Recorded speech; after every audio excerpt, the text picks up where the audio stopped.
அவர் பயங்கரமான ஏத்திஸ்ட் தான். சாமி எப்படி கும்பிடணும்லாம் தெரியாது. அம்மா அப்பா வந்து சின்ன வயசுலேருந்தே கம்ப்ளீட்லி செப்பரேட்டட். ஸோ தனியாக வளர்ந்த பொண்ணு, பாட்டி கூட தான் வளர்ந்தேன்.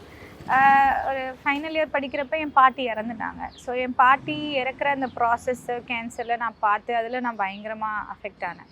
ஸோ சென்னை வந்து நான் தனியாக இருந்த டைமில் ஸோ அப்போ வந்து எனக்கு ஒரு கனவு. ஸோ அந்த டைமில் வந்து பாபா அதான் ஃபஸ்ட்டு எனக்கு முருகருக்கு முன்னாடி பாபா. ஸோ சாய்பாபா மடியில் தூங்குற மாதிரி ஒரு கனவு. அண்ட் அடுத்த நாள் வந்து பாபா கூட வந்து என் கூட விளையாண்டுட்ருக்காரு. ஸோ அப்போ வந்து அவர் ஒரு அப்பா மாதிரி ஏற்றுக்கிட்டு நான் டெய்லி கோயில் போக ஆரம்பித்தேன். டெய்லியுமே சென்னையில் திடீர்னு ஏற்பட்டதா? எனக்கு என்னன்னா இது வந்து என்னோட ஃபைனல் இயர்லாம் முடிச்சு என் பாட்டி இறந்ததுக்கு அப்புறமா 2025 தான். 25 இல்லை, இது வந்து ஒரு 2020 சொல்லலாம், 21 சொல்லலாம், 21 அந்த டைமில். ஸோ அப்போ வந்து டெய்லியும் எப்படின்னா சரி யார் பாபா என்ன கனவு இது அப்படின்னு கேட்குறப்ப பாபா ஈஸியாக கனவுல வர மாட்டார் அப்படின்னாங்க.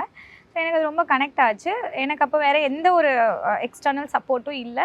நான் டெய்லியும் கோயில் போக ஆரம்பித்தேன். சென்னையில் அண்ணா நகர் போவேன், மயிலாப்பூர் போவேன், அதுக்கப்புறம் வந்து ஒரு கோயிலாக பூந்தமல்லி ராமச்சந்திரா கோயில் கூட நான் போயிருக்கேன் அப்போ.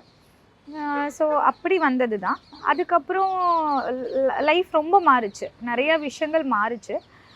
அதுக்கப்புறமா வந்து திரும்பியும் வந்து வாழ்க்கையில் வந்து ஒருத்தங்களுக்காக நான் வந்து முருகருக்கு மாலை போட்டேன். ஸோ மாலை போட்டு சில விஷயங்கள் நான் அப்போ பெருசாக இந்த அளவுக்கு ஈடுபாடெல்லாம் கிடையாது. நார்மலாக மாலை போட்டு சாமி கும்பிடுறது அவ்வளோதான். திரும்பியும் வாழ்க்கையில் வந்து ஒரு பயங்கரமான ஒரு டிப்ரெஷனுக்குள்ளே போய் அந்த டிப்ரெஷன் 35 kg ஏறினேன். எடிக்ஷன், டேப்லெட்ஸ், ஸோ அது வேறு மாதிரி ஒரு zone.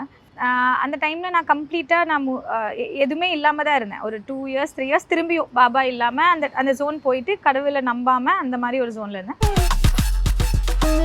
Next Girl Holidays. Travel beyond boundaries.